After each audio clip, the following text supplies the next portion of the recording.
आपण या व्हिडिओमध्ये उत्पन्न लवचिकता म्हणजे काय बघणार आहे. तर त्याची व्याख्या बघू.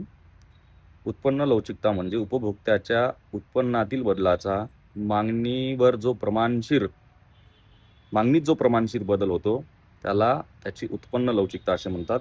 याचे 3 प्रकार आहे: सकारात्मक उत्पन्न लवचिकता, नकारात्मक उत्पन्न लवचिकता आणि शून्य उत्पन्न लवचिकता. तर सकारात्मक उत्पन्न लवचिकता म्हणजे काय? जर उपभोक्त्याचे उत्पन्न वाढले असता त्या वस्तूची मागणी वाढते, त्याला सकारात्मक उत्पन्न लवचिकता असे म्हणतात. हे सामान्य वस्तूबाबत, म्हणजे जनरल वस्तू आहे, सामान्य वस्तू आहे, ठीक आहे. तर दुसरी आहे नकारात्मक उत्पन्न लवचिकता. उपभोक्त्याचे उत्पन्न वाढल्यानंतर त्या वस्तूची मागणी कमी होते, त्याला नकारात्मक उत्पन्न लवचिकता असे म्हणतात. ही कनिष्ठ वस्तू म्हणजे कमी प्रतीच्या वस्तूबाबत आढळून येते.